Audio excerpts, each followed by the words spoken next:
시청자 여러분 안녕하십니까? KBS 9시 뉴스 여러분 안녕하십니까? 여러분 안녕하십니까? 여러분 안녕하십니까? 여러분 안녕하십니까? 오늘의 주요 뉴스입니다. 뉴스룸을 시작하겠습니다. 조중동 조중동이 계속 이렇게 경영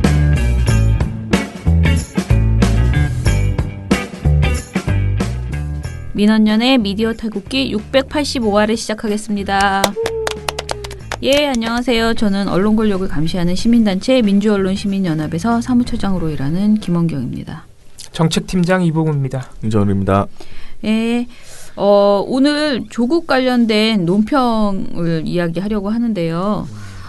좀 이제 정리하는 거의 분위기죠. 네. 자, 일단은 이야기해 봅시다. 오늘 논평입니다.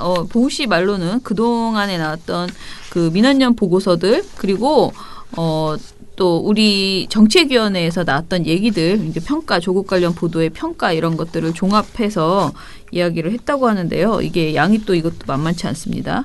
아이고 죄송합니다.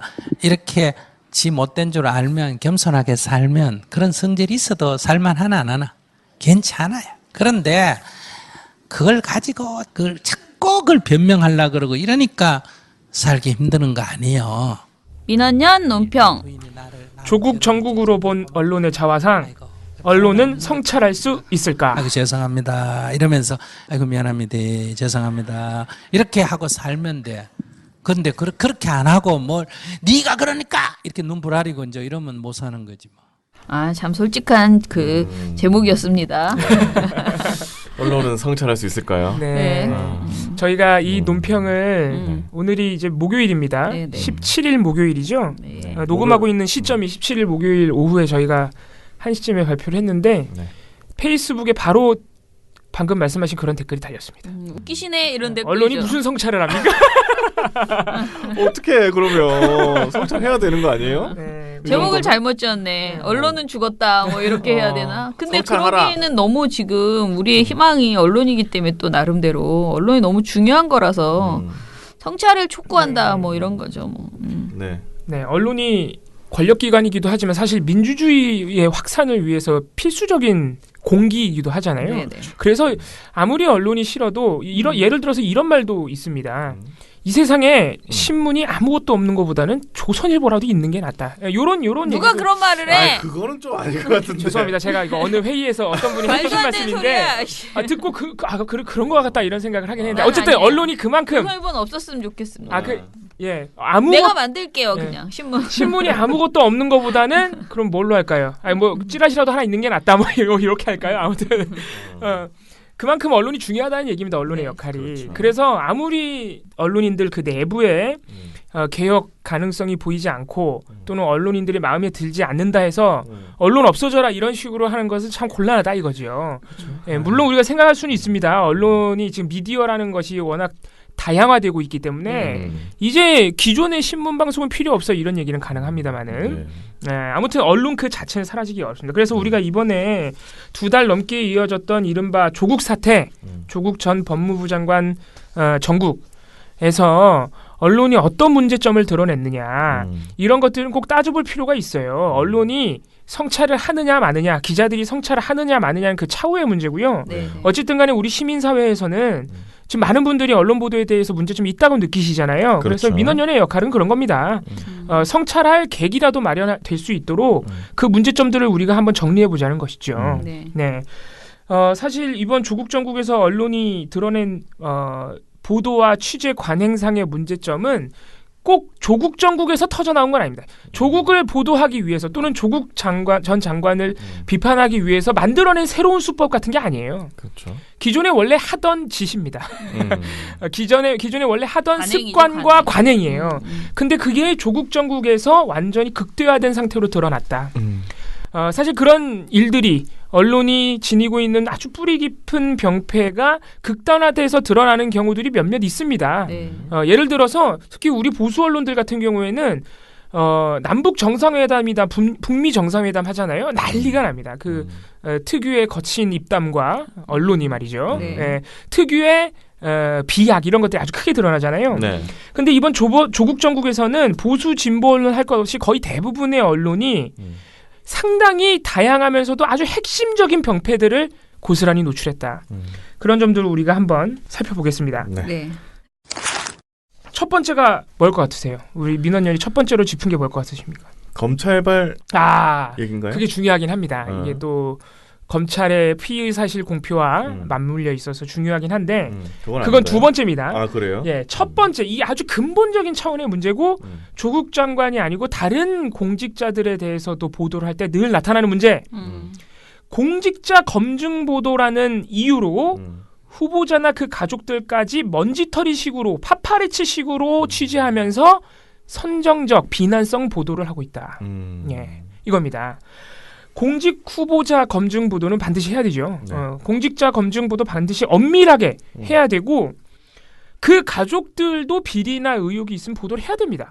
이건 맞는 거예요. 네. 그게 언론의 역할이죠. 그런데 그렇게 후보자 검증을 위해서 보도하는 것이랑 취재 그 검증 보도를 한다는 이유로 사생활 침해나 다름없는 취재 행태를 가져가고 매우 선정적인 보도를 하고 그 후보자 본인은 아무 상관도 없는 또는 연루 정황이 아무것도 나오지 않았는데 가족의 어떤 혐의를 그 후보자의 의혹으로 만들어 보도하는 것은 그러한 원래 역할과 전혀 관련이 없다. 오히려 그런 본연의 검증 역할을 뭐라 할까요? 퇴색시키는 부적절한 관행이다. 이렇게 보고 있는 것이죠. 근데 지금 생각해 보면 거의 다 그런 보도였던 것 같은데요. 그래서 우리가 조국 전국에서 이런 언론의 병폐들이 극단화됐다 이겁니다. 그렇죠. 예를 한번 들어볼까요? 이번 조국 정부에서 어떤 보도들이 나왔는지 10월 3일 채널A 저녁 종합 뉴스는 조국 전 장관 자택 앞에서 기다리면서 현장 연결을 했고요. 보도 내용은 날이 어두워지자 집에 불이 들어오고 창문도 열렸다는 것이었습니다. 그렇죠. 8월 21일 조국 전국 초반입니다. 매일경제의 조국 딸 오피스텔 거주자 주차장엔 차 10대 중 2대가 포르쉐 등 매일경제뿐만이 아니고 수많은 보도들이 어떤 보도였습니까? 조국 딸 자택 오피스텔 건물에 죽치고 앉아서 주차장에 차가 뭐가 있나 본 다음에 주차장에 외제차가 있다는 이유만으로 조국 딸은 외제차를 타고 다니는 거짓 프레임을 기사화했습니다. 네. 자택 앞에 가서 밤에 불이 켜지는지 감시하고 그 딸의 집까지 찾아가서 그 주차장에 차가 뭐가 대져 있는지 지키고 서서 검토하는 것이 그게 과연 후보자 검증 보도냐? 말도 안 되는 취재 관행이죠. 기사도 아니에요. 예, 파파라치식. 나는 기사가 아니라고 봅니다. 네. 더 선정적인 보도 한번 볼까요?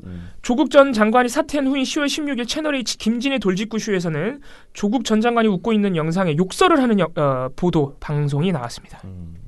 뭐 근데 이거는 뭐 방송 사고. 네, 어쨌든 간에, 예, 특정인을 그러니까 공직자를 비판 또는 검증하는 방송이 이런 식인 것은 전혀 검증이나 비판이 아니라는 것이죠. 그렇죠. 이런 선정적이고 뭐라 할까요? 파파라치와 같은 보도 행태는 그리고 또 하나 아까 말씀드렸던 먼지털이식 가족에 대한 먼지털이식 기사. 물론 가족 의혹을 보도하지 말라는 게 아닙니다. 근데 지금 조국 전 장관 사태 때와 과거 사태랑 다른 게 뭔지 아세요? 과거에는 그래도 그 후보자 본인이 연루된 의혹들이었다고요. 그렇죠.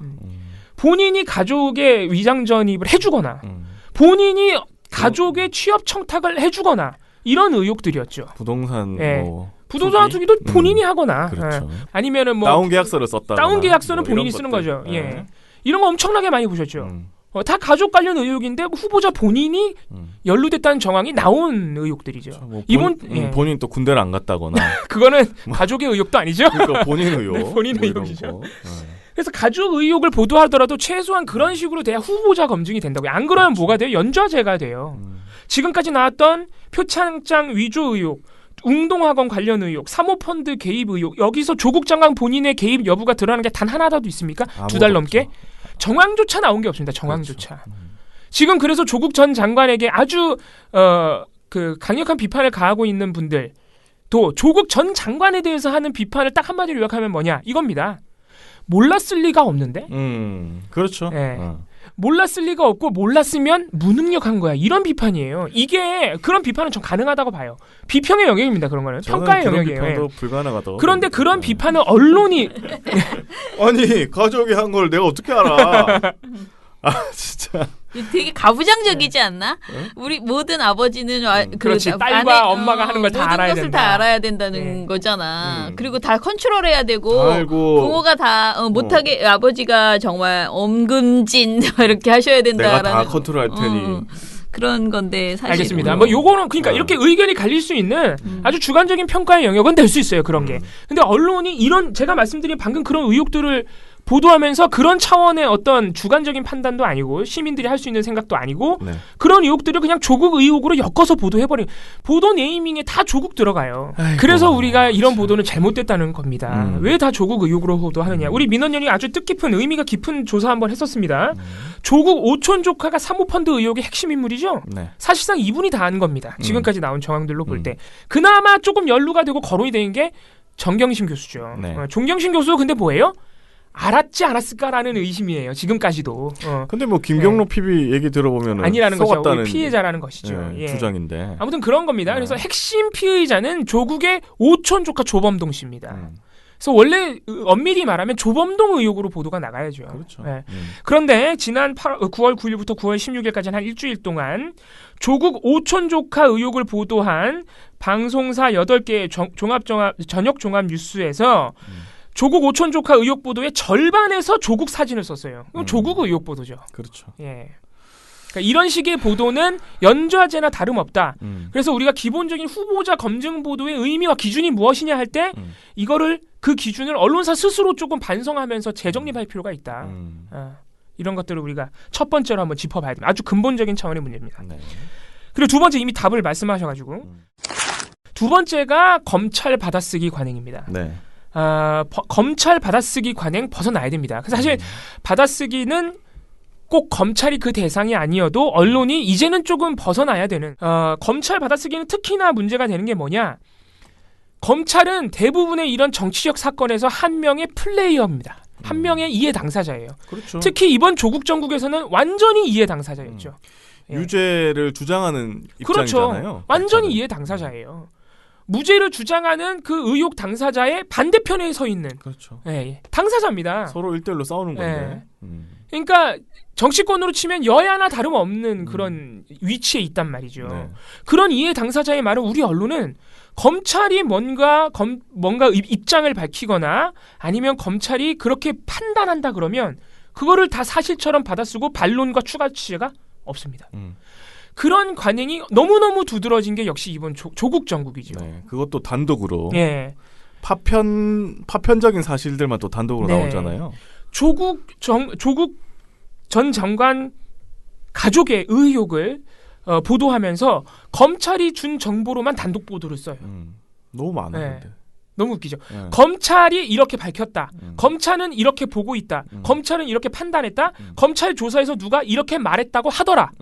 이런 것만으로 단독 보도를 씁니다. 진짜 그 많은 단독 보도들 검찰발 단독 보도를 읽어보면요. 제가 말한 이 여법에서 벗어나질 않아요. 내용이 그게 답니다. 근데 하도 검찰에 받아 쓴다고 하니까 네. 법조계. 그래서 그것도 문제입니다.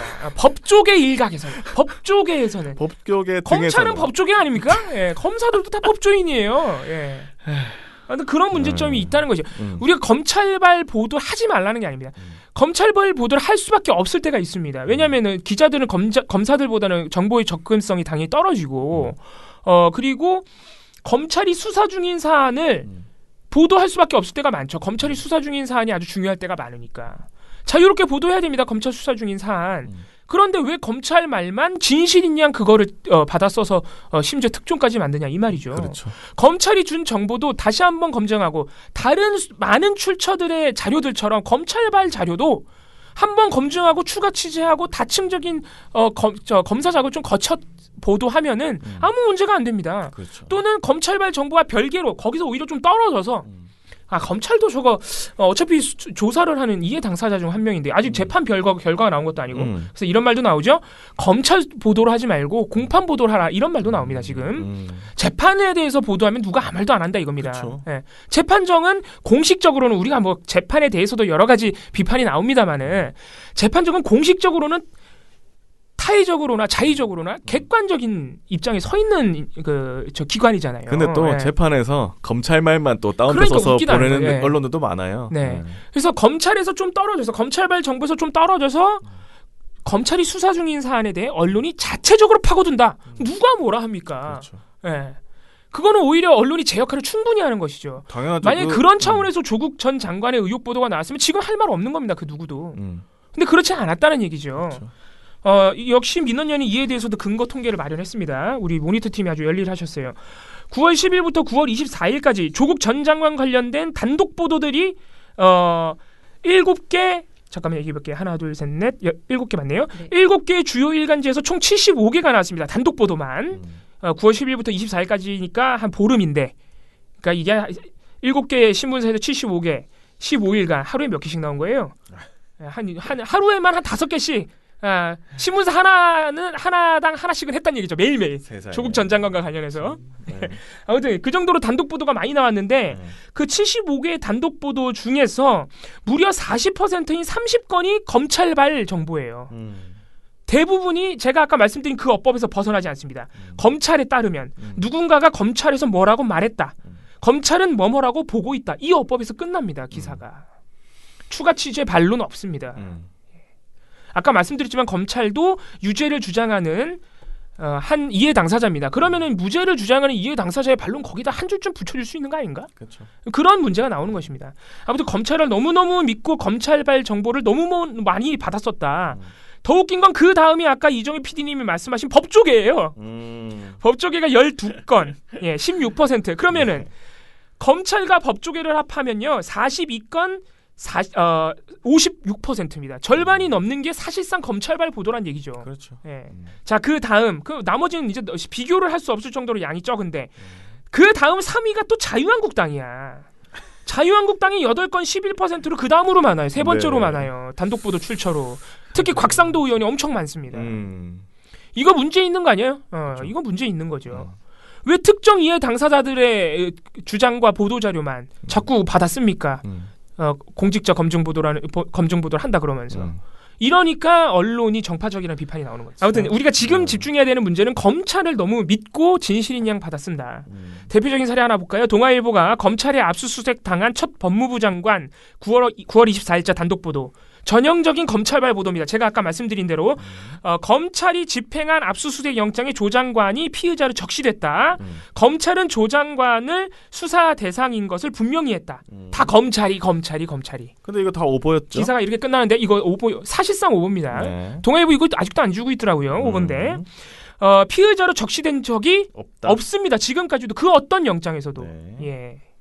그러니까 검찰 말만 믿고 이렇게 쓰는데 검찰이 집행한 압수수색 영장에 조 장관이 피의자로 적시됐다. 이거는 검찰이 압수수색 영장 자체를 보여줬을 수는 있지만 또는 알려줬을 수는 있지만 피의자로 적시됐다. 이거는 동아일보가 좀 너무 오버하지 않았을까 이런 생각도 듭니다. 어쨌든 간에 검찰발 보도로 무리하게 검찰만 믿고 쓰다 보면 이런 사실상의 오보가 나온다. 조심해야 됩니다.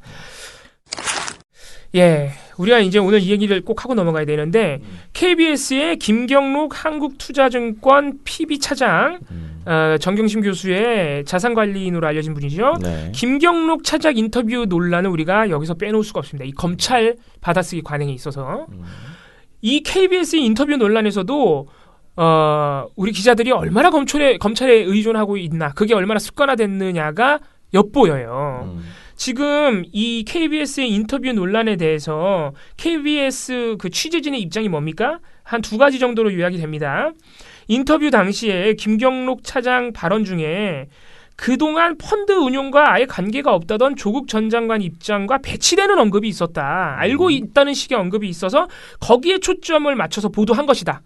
우리는 그게 중요하다고 봤다. 이거 하나. 그리고 그 김 차장 발언, 조국 전 장관 측이 이 사모펀드 건에 대해서 어느 정도 알고 있었다는 뉘앙스의 발언에 대해서 교차 검증해야 되기 때문에 검찰에 확인했다. 이 2가지로 요약이 됩니다. 네. 우리 민원연은 지금 이게 논평으로 나갔기 때문에 이제 민원연의 공식 입장입니다. 우리는 KBS 취재진이 그 한 해명이 거짓말이 아니라고 봅니다. 맞는 말이라고 생각해요. 그리고 KBS 기자들이 지금 쏟아지고 있는 검찰과의 내통이라는 비판이라거나 아니면 의도적으로 악의적으로 인터뷰를 왜곡했다는 비판이 굉장히 억울할 수도 있다고 봅니다. 이건 저도 개인적으로도 마찬가지입니다. 근데 더 슬픈 게 뭐냐? KBS 취재진의 그 해명이 사실이면 오히려 더 우리 언론의 캐캐묵은 악습이 확인된다는 거예요. 뭡니까? 첫 번째, 아까 말씀드린 검찰 부분 볼게요. 김경록 차장의 발언이 나와서 교차 검증 차원에서 검찰이 확인했다? 아까 말씀드렸는데 검찰은 그런 발언을 굉장히 반가워하는 이해 당사자입니다. 그렇죠. 예, 김경록 차장이라는 핵심 증인으로 하여금 정경심 교주의 유죄를 주장해야 되는 이해 당사자예요. 유죄를 입증할 수 있는 그 발언을 왜 그쪽에 확인을 합니까? 여기서 더 큰 문제는 물론 검찰에도 할 수 있다고 봅니다. 검찰이 많은 정보를 알고 있으니까 검찰에도 할 수 있는데 왜 그거를 확인할 교차 검증할 수 있는 다른 길은 선택하지 않았을까요? 검찰 말고 다른 데 교차 검증을 할 수 있는 언론이 돼야 됩니다. 왜 검찰만 믿습니까? 검찰이 확인해주면 다 진실입니까? 검찰이 확인해주면 진실이라는 그 아주 캐캐묵은 믿음과 관습이 이 KBS 해명에서 엿보인다는 겁니다. 우리가 안타까운 점은. 그렇죠. 예. 그리고 또 하나, 이거는 이제 검찰과는 그렇게 큰 연관이 있는 건 아니지만은 김경록 차장 인터뷰 내용 중에 특정 발언이 중요하다고 생각해서 우린 그거에 초점을 맞춰 보도했다. 이것도 언론이 인터뷰 보도할 때, 뭐 다른 사람도 마찬가지입니다만은 얼마나 고질적인 습관을 안고 있는지 딱 보여줍니다. 인터뷰나 어떤 사안을 길게 보도해서 내용이 많을 때 되도록이면 전체 맥락과 전체적인 흐름, 핵심적인 흐름, 우리가 맥락 저널리즘 이런 말도 합니다. 그런 거 보여줘야 되는 거 아닐까요? 그렇죠. 김경록 차장의 주장이 뭡니까? KBS 인터뷰에서는 내가 말하고자 하는 전체 맥락이 하나도 들어가지 않았다. 그게 뭡니까? 정경심 교수 측은 피해자다. 예. 이거는 KBS 보도에 전혀 드러나지 않았고 그 논란이 되고 있는 그 인터뷰 보도 이후에도 보도 안 했습니다. KBS는. 그렇죠. 그리고 뭐 또 한 가지가 있는데 김경록 차장이 정경심 교수 측이 알고 있다는 뉘앙스의 발언을 했다. 사실입니다. 인터뷰 전문 보면 그런 발언도 있습니다. 근데 김경록 차장 발언 중에는 정경심 교수가 아예 몰랐다는 취지의 발언도 있습니다. 그렇죠. 자본시장법 위반이 아니라는 아주 그냥 딱 떨어지는 발언도 있습니다. 네. 그런데 왜 그 발언은 초점을 안 맞춥니까? 왜 그 유죄에 해당하는 정경심 교수가 알고 있었다는 뉘앙스의 보도에만 초점이 맞춰졌을까요? 언론사가 인터뷰를 보도하는 과정에서 어떤 내용을 취사 선택하느냐는 언론의 판단과 재량이고 그게 지금까지 우리가 언론에 믿고 맡겨왔던 영역입니다. 그렇죠. 근데 언론은 그동안 그거를 악용했던 게 우리가 잘못됐다고 말하는 관습이죠. 잘못된 습관이죠. 왜 그렇게 어떨 때는 굉장히 선정적인 부분, 어쩔 때는 누군가에게 굉장히 편파적인 부분만 골라서 취사 선택합니까? 그러지 말자는 겁니다. 그래서 KBS 기자들의 그 해명이 더 슬프다. 해명이 더 사실이라서 슬프다 이겁니다. 민원연은. 예, 우리 언론의 캐캐묵은 습관들을 고스란히 증명했다고 볼 수 있겠습니다. 근데 저는 아무튼간에 KBS가 뭐 사실이든 아니든 본심이 뭐든 간에 계속 말씀드리는 기자는 기사로 말한다라고 봤을 때 기사가 지금 적절치 않다라는 것에 대해서까지 부정할 수는 없을 거라고 저는 생각을 하거든요. 네, 그게 아까 말씀드린 취사 선택 보도의 문제죠. 그런 측면에서는 빨리 사과를 했어야 되는데 못했고 이제 진상 규명이란지 뭐 나온다고 하는데 제대로 된 게 좀 나왔으면 좋겠다라는 생각이고요. 사실은 뒤로 넘어가면 넘어갈수록 더더욱이 관행화되어 있는 아주 맨날 그러니까 똑같은 조국이 행동이야. 아니더라도 네. 아주 기본적인 부분들입니다. 네네. 기본적인 역할들이에요. 자, 세 번째 문제점이 뭐죠?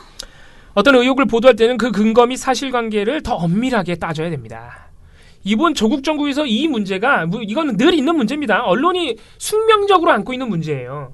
왜냐하면 언론은 수사를 할 수 없기 때문에 어떤 거대한 권력이나 이런 걸 감시할 때 또는 견제할 때 간접적인 증언, 간접적인 어떤 정황, 증거 이런 것만으로 보도를 해야 될 경우가 굉장히 많습니다. 그렇죠. 그러니까 이른바 말하는 스모킹건이 안 나와도 보도를 해야 돼요. 그게 언론의 숙명입니다. 그래서 비판 나오면은 그거에 대해서 반박을 하면서 공론적으로 싸우든가 아니면은 비판이 좀 이건 맞다 우리가 좀 부실했다면 인정하고 사과하든가 이게 민주주의 사회의 기본이거든요. 그렇죠. 근데 이번엔 뭐냐 후자라는 겁니다. 조국 정국에서 너무 근거가 부실한 보도, 근거가 부실한 거를 넘어서 취재는 안 한 건 아닐까? 그냥 일단은 의혹을 한번 그냥 들이박은 거 아닐까? 이런 생각이 드는 보도들이 너무 많았다. 이겁니다.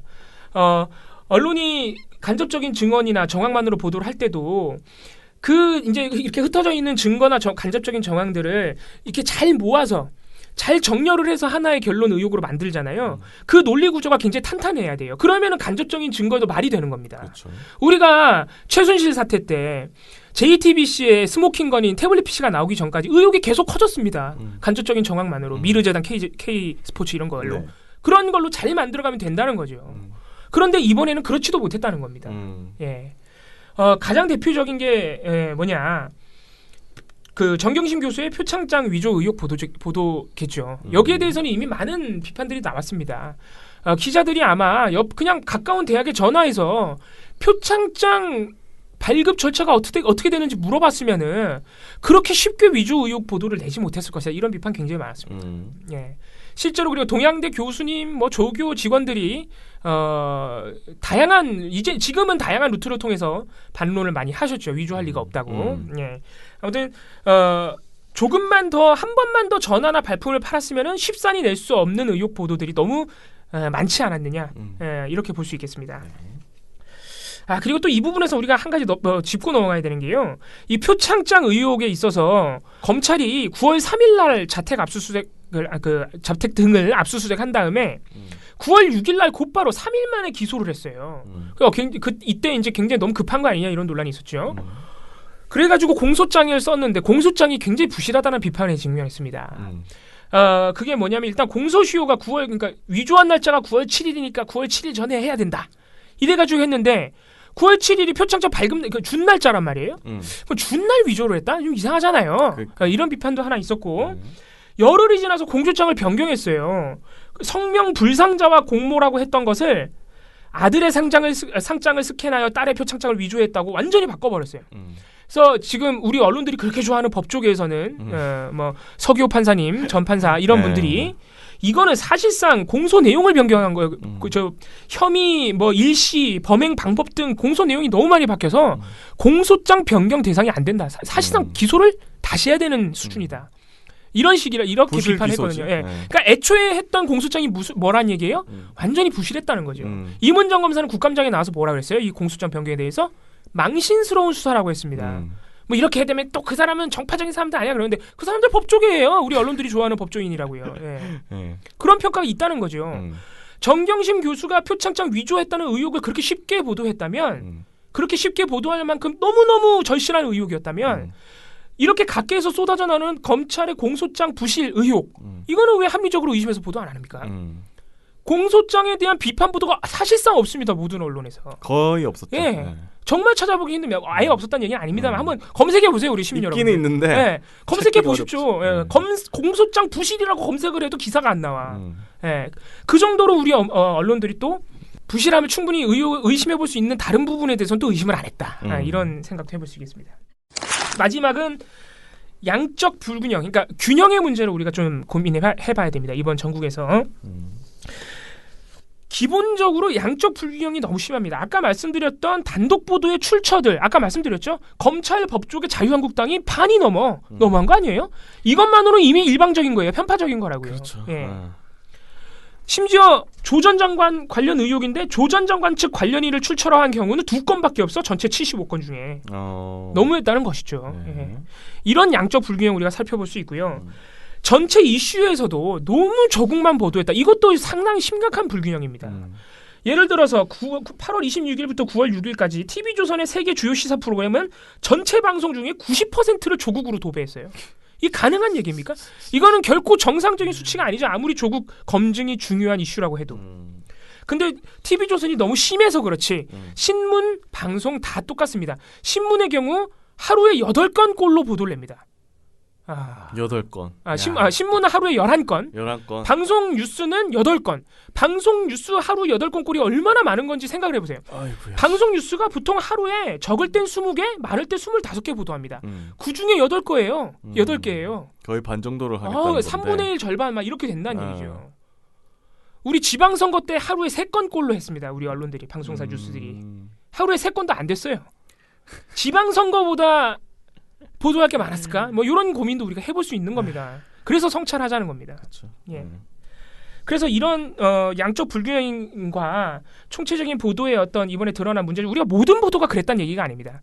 이런 상당히 많은 너무 보도량이 많았기 때문에 이런 문제적 보도도 사실 너무 많았던 겁니다. 그래서 이런 그 성찰할 점들을 우리가 확인하고 조금씩 언론인 내부에서도 지금 언론계 내부에서 사실 이미 갑론을박이 벌어지고 있다는 얘기가 심심찮게 들립니다. 그래요? 예. 이미 겉으로 드러난 갈등들도 있잖아요. 한겨레나 KBS처럼 언론인 내부에서도 그런 토론이 있다고 하니까 이번에 확실하게 이런 캐캐묵은 관행들 조금 더 엄밀하고 조금 더 정말 공적 책임을 다하는 저널리즘이 되기 위해서 언론인 스스로 이번 전국을 되돌아볼 필요가 있다는 거예요. 이게 우리가 조국 편을 든다, 조국 편이 아니다 이런 문제가 아니에요. 지금 언론이 보도했던 모든 의혹이 다 사실로 밝혀진다고 해도 언론 보도에는 문제가 있었던 겁니다. 그렇죠. 예, 언론 보도에 문제가 있었다 그러면은 우리가 고민해봐야 되는 거예요. 그런 차원에서 살펴봐야 됩니다. 우리가 이런 식으로 언론의 문제점을 얘기하면 언론계에서는 어떤 얘기가 나오느냐? 우린 살아있는 권력을 비판한 건데 살아있는 권력을 비판했더니 그 권력의 지지자들이 우리를 부당하게 비난하고 있다고 느낍니다. 그런 얘기가 실제로 나옵니다. 그죠. 살아있는 권력을 비판해서 그 권력의 지지자들이 비판하는 게 아니고요. 살아있는 권력이라는 이유로 언론이 자신들이 지닌 그 권력을 지위를 오남용했기 때문에 비판이 나오는 겁니다. 살아있는 권력이라 하더라도 자신들이 그 권력을 견제하는 방식이 그리고 보도하는 관행이 잘못됐으면 반성해야 되는 겁니다. 검찰은 뭐 권력 아닙니까? 그럼요. 왜 검찰은 또 근데 참 그게 참 이상해요. 네, 그래서 우리가 정파성이나 뭐 성향 뭐 이런 걸 떠나서 여야 이런 걸 떠나서 이번 조국 정부에서 언론 보도에 대해서 언론인 스스로와 우리 시민 여러분들 모두가 한번 정말 되돌아볼 수 있는 성찰과 개혁의 동력이 돼야 된다. 이렇게 우리가 민원연이 입장을 냈습니다. 네. 사실 오늘 아침에 제가 출근하면서 굉장히 꿀꿀했는데요. 제가 일찍 출근을 하거든요. 근데 이제 메일로 한 분이 탈퇴를 하신다라고 네. 하면서 긴 메일을 보내주셨어요. 본인 말로는 20년 가까이 민원연 회원이었고 중간중간에 돈을 내기 어려워서 중단한 적은 있지만 항상 민원연에 미안한 마음을 가지고 있었고 20대에서부터 지금까지 회원 가입을 하셨다고 하셨어요. 여러 가지 행사를 같이 교육도 들어보셨고 광주도 가보고 같이 많이 하셨다고 합니다. 그런데 민원연 탈퇴하겠다고 하시고요. 그 이유가 조국 사태에서 보여준 민원연의 포지션 때문이다라고 얘기를 하셨어요. 그러면서 민원연이 제대로 된 시민단체라면 조중동 비판에만 열을 올릴 것이 아니라 민주당 기관지로 전락한 한겨레와 경향신문에 대한 비판의 목소리를 냈어야 한다라고 얘기를 하십니다. 근데 여기서부터 약간 좀 이해가 이상한데? 안 가는 거죠. 네. 이해가 안 가는 거죠. 왜냐하면 전 탈퇴하시는 것에 대해서는 누구든지 뭐 경제적인 이유든 뭐든 어떻게 네, 우리가 민원연을 막을 수가 비판할 수도 있는 없어요. 거고요. 네, 네. 그런데 그렇게 얘기를 하시면서 한겨레 신문 박용현 편집국장은 자진 사퇴하래라는 그런 식의 성명과 논평은 민원연에서 내지 않았다라고 비판을 하셨고요. 그러면서 박지영 EBS 부사장 사퇴하라는 성명은 나와도 박용현 사퇴하라는 성명이 나오지 않는 것이 민원연의 현주소다라고 하셨어요. 근데 제가 말씀드리고 싶은 거는 저희는 박지영 부사장이 사퇴하라는 성명조차 내지를 않았습니다. 이제 저는 누구를 물러가라 나가라 하는 것은 정말로 신중하게 해야지 되는 성명 중에서도 사실은 개인을 공격하는 성명은 굉장히 신중하게 하고 있거든요. 그런데 아무튼 이런 얘기를 하시는데 이게 일단 사실관계가 맞지 않아서 제가 좀 답답했고요. 일단 제가 해명드리고 싶은 것은 민원연이 지금 논평을 또 냈어요. 그러면은 민원연 이거 봐라 또 조국 편든다 이렇게 얘기하실 것이 분명하기 때문이에요. 저희가 지금 이 선생님의 입장이 저는 이 회원님의 입장이 많은 사람이 지금 진보 진영에서 조국 사태로 인해서 굉장히 굉장히 많이 분열되어 있어요. 네. 굉장히 많이 분열되어 있고요. 그 분열된 분들 중에서 이와 비슷한 의견을 민원연이나 다른 단체에 대해서 이런 비슷한 의견을 가지신 분들도 많이 있다라고 생각을 해서 제가 소개를 시켜드리는데요. 정의당, 참여연대, 한겨레신문 그리고 민원연 모두 이번에 자기는 실망했다라고 하면서 소위 진보를 자처한다는 사람들의 민낯을 이번에 확실히 보았다라고 하면서 조국 따위를 옹호하는 것이 진보라면 저는 진보 그만두겠습니다. 라고 하셨어요. 저는 오히려 이분이 조국에 대한 호불호가 본인이 너무나 분명하다 보니까 모든 어떤 사람들의 지적에 대해서 조국 편이냐 아니냐 이걸로만 그 기준으로만 보셨던 보게 것 되는 아닌가라는 거죠. 생각이 맞습니다. 저는 좀 들었습니다. 그러니까 거듭 말씀드리지만 우리는 조국 수호 이런 것에 한 번도 동의해 본 적이 저희는 없고요. 그 조국 수호라는 뭐 집회나 그런 구호나 그런 단체에 단 한 번도 네. 동의하거나 연명한 적이 단 한 번도 없습니다. 예. 그리고 저희는 조국 관련된 보도의 문제점은 분명히 있기 때문에 이것에 대해서 짚고 지적을 넘어가야죠. 한 것이고요. 그래서 조금 약간 오해가 있으신 부분은 그러니까 민원연에 대해서 불만이 있거나 이제 많은 사람들이 도리어 뭐 이런 얘기하죠. 왜 한겨레를 비판하는 성명을 내지 않았어? 그런데 한겨레의 그 막내 기자들, 그러니까 기자분들의 그 논평이나 이런 것에 대해서 비판하는 성명을 내지 않았어라는 지적도 굉장히 많이 받았고요. 그 동안에 저희가 반대로 받은 지지하는 성명 왜 안 내냐는. 그렇죠. 뭐 그렇죠. 각가지 지적이 다양한 있죠. 지적을 했어요. 그리고 저는 오늘 아침에 김어준 씨가 뉴스공장에서 아침에 한 말이 굉장히 인상적이었는데 뭐라고 했냐면은 그 기자협회 방송기자협회 그러니까 KBS 방송기자협회의 그 성명을 보면서 나는 이런 성명이 하호영 기자가 검찰총장으로부터 고소당했을 때 그때 기자들 사이에서 나왔어야 된다. 한겨레에서도 나왔어야 된다. 뭐 이런 식의 이야기를 했거든요. 그러니까 현직 정말 살아있는 검찰총장이 현직 굉장히 센 검찰총장이 일개 기자를 언론사도 아니고 일개 기자를 자기 관련돼서 명예훼손을 했다고 즉각적으로 기사가 나오자마자 그 정말 당일날 고소를 고소한다. 해버렸어요. 그러면 아무리 우리 검찰총장이 뭐랄까 영향력을 미치지 않을 거라고 본인이 말하지만 과연 그 밑에 있는 검사들이 이 조사를 정말 온전히 객관적으로 할 수 있을까? 그리고 지금 그 기사가 완전히 허위인가 아니면은 그런 문건이 있었다는 것은 사실인가라고 봤을 때 상당히 개연성이 있음에도 불구하고 그러니까 저는 그 김어준 씨가 이렇게 말했어요. 나는 윤석열 총장 관련된 그 하영 그 기자의 보도는 일면 오보라고 생각한다. 하지만 그럼에도 불구하고 이거를 이렇게 즉각적으로 고소하고 검찰총장이 이런 것에 대해서 아무 기자들이 서로 간에 그러니까요. 어떤 논평을 내지 않는 것에 대해서는 그거는 좀 이해할 수가 없다. 네. 그런데 이 알릴레오 이거 가지고는 이렇게 또 즉각적으로 성명을 내니까 참 이들의 그 의리와 이들의 비판의 관점은 어디 기준이 무엇인가 이런 네. 혼동이 온다라고 하셨어요. 검찰한테는 눈치 보고 유시민 이사장한테는 개겨볼만 하니까 뭐 개겨보고 이런 건데. 뭐 그런 느낌으로 이제 네. 얘기를 했는데 저는 이제 저대로 생각을 합니다. 저도 이번에 이제 민원연에 이제 사무처장으로 있으니까 물론 손이 없고 저희가 바쁘고 다른 일을 하다 보니까 못 쓰는 부분들이 굉장히 많아요. 그런데 여러 가지 그동안에 한겨레가 굉장히 힘들어했던 과정이 있잖아요. 그런 과정, 그다음에 KBS 사태, 이번에 이거는 거의 KBS 사태라고 말해야 될 정도의 내용인데 알릴레오와 KBS의 어떤 그렇죠. 상황, 이런 상황에 있어서 민원연이 일일이 다 아주 그때그때 빠르게 어떤 논평을 내지는 못했습니다.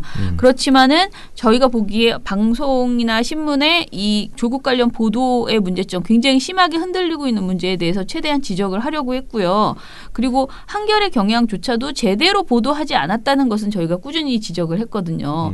그러니까 한겨레 경향이 이분이 지금 잘못 생각하고 있는 건 한겨레 경향이 민주당의 이중대 노릇을 했다, 기관지 노릇을 했다. 이것은 정말 잘못된 표현이에요. 아니죠. 예. 그러지 않았어요. 그냥 그렇죠. 조중동처럼 보도했어요. 그렇죠. 이번에는 안 그랬는데. 네. 뭐 조금 덜했을 수는 있는데 뭐 비슷했다. 네, 거의 크게 그 큰 그 흐름을 뭐 바꾼다. 비교가 별로 비교점이 없었어요. 그나마 그 논란 이후에 그 이제 뭐라 그러죠? 김한 기자 등이 이제 들어가면서 익성을 보도한다든가 이러면서 좀 이렇게 전담반처럼 네, 이 맞습니다. 주제를 이제 보도하기 시작하면서 한겨레 네. 보도가 좀 좀 달라졌지만 차별화가 됐죠. 예. 익성 나오면서. 예, 크게 다르지 않았고요. 그래서 저희가 뭐 한겨레 경향을 비판하지 않았다 이 말은 사실과 다르다라고 말씀을 드리고요. 한겨레 경향이 기존 다른 언론들의 그런 부적절한 행위를 거의 똑같이 하고 있는 것을 비판했다. 근데 그것을 왜 한겨레 경향이 그 민주당 기관지처럼 행동했는데 그걸 비판하지 않았느냐? 이거는 아예 말이 성립이 안 되는 저희 입장에서는 그분은 그런 그렇게 상황인 거예요. 느꼈다고 네, 하니까. 뭐 여러 가지 생각이 그거는 있으니까 뭐 워낙 그런데. 사람들이 그러니까 지금 감로를 아무튼 받을 수 민원연의 그 스탠스에 대해서 상당히 다들 고민하시는데요. 저는 하나도 고민이 안 되거든요. 사실 이 이야기를 굉장히 많은 사람들이 어떻게 보면 우리 활동가들도 사실 내심 굉장히 혼란스러워할 수도 있어요. 그런데 저는 계속 말씀드리지만은 그냥 민원연은 열심히 취재해서 밝혀진 것까지 제대로 이건 정말 뭐 조국이 날아가야 될 주제라 하더라도 이 아이템 정말 조국이 정말 문제였다. 그럼 보도했어야 되는 것이고요. 그리고 이거는 막 검찰이 난리를 쳐요. 정말 정보를 주고 뭐 난리를 쳐도 이거는 아무리 봐도 기자가 보기에 도저히 이거는 취재를 아무리 해봐도 입증할 수 없는 내용이다. 이건 억지다. 이거는 그냥 정보를 흘려서 애드벌룬을 띄우는 것일 뿐이다라는 내용이라면 당연히 보도하지 말아야 되는 거죠. 그렇죠. 그러니까 그냥 열심히 취재해서 그 결과에 기자의 양식, 기자라는 직업이요. 그냥 받아쓰기만 하는 직업이 아니고 나름 지적인 능력을 가지고 계셔야 되고 그런 능력을 통해서 다양한 취재망을 거듭 확인해서 제대로 된 취재 결과를 가지고 기사를 써야 되는 거잖아요. 그런 것에 입각해서 해달라라는 것이었는데 이번 조국 관련 보도는 이 얘기도 제가 드리고 싶은데 이번 사태, 조국 사태에 있어서 책임이 자유한국당이냐, 검찰이냐, 그리고 언론이냐 이 세 개를 묻는다면 그 전체가 100이라고 했을 때 당신은 몇 점을 주겠습니까? 라는 질문을 제가 받은 적이 있거든요. 저는 사실은 거의 80%는 언론이다라고 생각을 해요. 왜냐하면 자유한국당과 검찰은 이런 일이 벌어졌을 때 충분히 자기 이해관계에 따라서 온갖 주장을 뭐 할 거예요. 왜냐하면은 자유한국당은 일단은 내가 싫은 사람이 지금 대통령이 법무부 장관으로 올려놨어. 그럼 뭐 어찌 됐든 나는 그냥 일단은 나중에 어떻게 되든 나는 막 주장한다 하고 의혹을 막 풍기는 거죠. 막 던지는 거죠. 아무 의혹이나 막 던져보는 거죠. 검찰도 지금 나를 개혁하겠다고 하는 불편한 법무부 장관이 지금 내려오게 생겼어. 그러면은 그거 굉장히 부당하고 하지 말아야 될 행동이지만 검찰이 하는 그것이 어떻게 보면 이해가 되니까 그것이 정당하다는 게 아니고 이해는 된다는 거예요. 그런데 언론이 이 상황에서 자유한국당과 검찰에 노란하지 않았다면 조국 사태가 이렇게까지 커졌을 것인가를 생각해 보세요. 그들이 막 이상한 주장을 해도 언론이 정상적으로 작동했더라면 검증을 딱 하고 검찰이 자꾸 이상한 소리 합니다. 자유한국당이 오늘 이런 어떤 주광덕 의원이 이런 얘기했는데 이것은 이러이러한 점에서 맞고 이 점에서는 틀립니다. 이걸 제대로 전해주는 언론이었다면은 지금 사태가 이렇게까지 왔겠냐고요. 그러니까 이번 사태에 조국 사태의 근본적인 가장 큰 주범은 저는 언론이었다. 라고 생각을 하고 그 점을 우리는 지적한 거예요. 언론이 중심을 잡지 않고 언론의 본령에 없는 어떻게 보면 정치 행위를 한 거죠. 그냥 막 붕붕붕붕 떠다니면서. 네, 언론 플레이, 여론몰이를 한 것이죠. 그거를 우리가 지적했다라는 점을 거듭 말씀을 드리고요.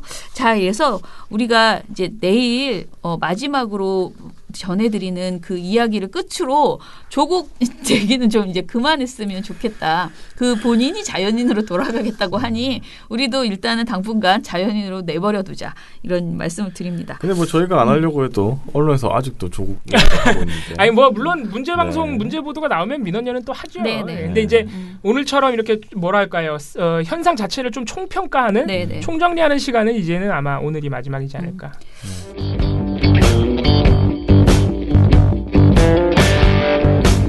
스마트폰 보다가 태연하게 가입했다. 가입이 간편하니까. 민주언론 시민연합.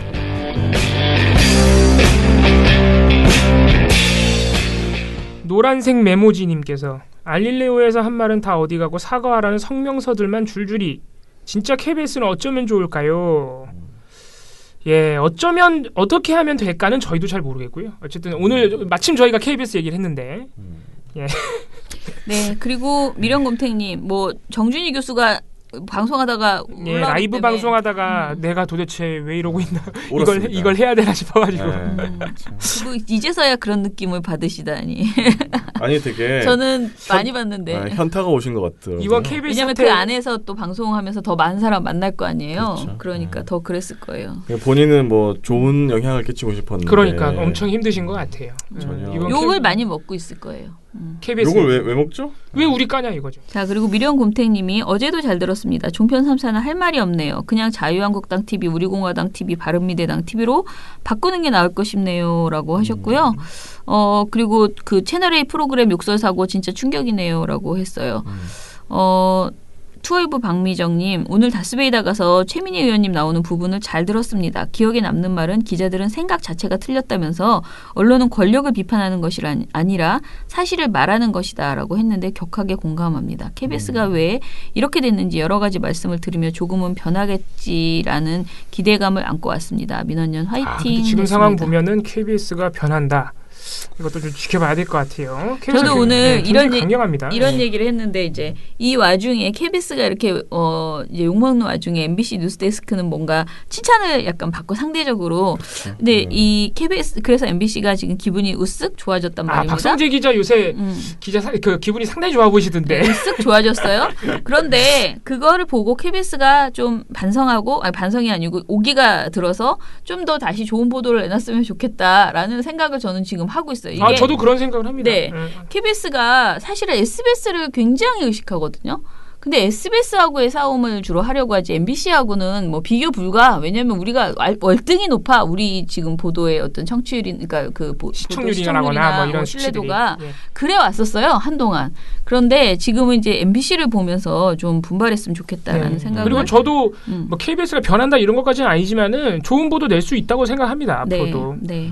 마침 한상71님께서 뉴스데스크에 사무처장님 나오셨는데 너무 예쁘다고. 이게 뭐야? 뉴스데스크 어제 뉴스데스크에 나오셨어요? 네, 어제 제가 엄청 바쁘지 않았습니까? 어제 왜 나오셨지? 수요일에? 어제 저기 설리 설리 보도 때문에 나오셨군요. 네, 나왔고요. 어제 또 MBC 그 세계는 그리고 지금은 라디오에 예, 또 갔어요. 아주 어제 바빴습니다. 그러니까 보세요. KBS가 이제 MBC한테 배울 점이 이렇게 있는 겁니다. 뉴스데스크는 언론 보도의 문제점을 보도했고 그 보도하기 위해서 우리 민원연 사무처장님을 취재해 간 거잖아요. 그 누구도 그런 식의 취재를 안 합니다. 아무튼간에 그렇습니다. 그리고 미련곰탱님 어제도 잘 들었습니다. 악플러들과 기레기들은 뒤에 어떤 일이 생기는지 모르는 건지 그렇게 또 한 명이 하늘의 별이 되었는데 여전히 기레기들은 저질 쓰레기 보도를 내뱉고 악플러들은 고인을 공격하는 이 세상이 참 무섭네요 라고 하셨어요. 진짜. 투어이브 박미정님이 또 JTBC 출연한 처장님 잘 시청했습니다. 죽음으로 언론들이 장난을 많이 쳤네요. 이놈의 언론들은 정신을 언제 차리려나요? 저 요즘 인터뷰를 되게 많이 하고 있어서요. JTBC도 설리 관련된 설리 때문에 나가셨어요? 네. 그러니까 나간 게 아니고요. 저희한테 와서 아주 한 컷 이렇게 찍어가지고 가는 그거를 했고요.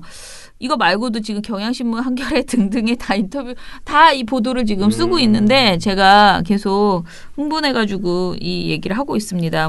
보도가 실제로 나빴죠. 그렇죠. 네, 그러면은 오늘 방송은 이것으로 마무리하고요. 저희가 내일까지 또 조국 관련된 내용으로 전해드리겠습니다.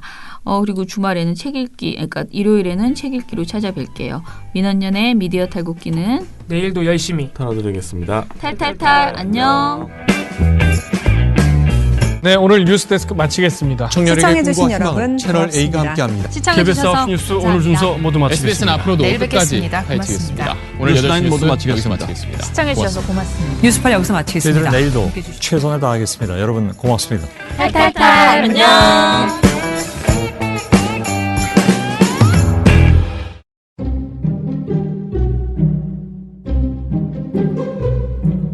시작할까요? 방통위 조선일보 JTBC 팩트체크 자유한국당 연합뉴스 300억 SBS 태영 박수환 문자 뉴스타파 동아일보 동아투이 MBN 차명진 방심이 이상로 TV조선 민영삼 미디어오늘 방정우 언론에 대해서 꽤 아는데 민원연에서 다 봤지. 언론과 무제한 친해지리 민주언론 시민연합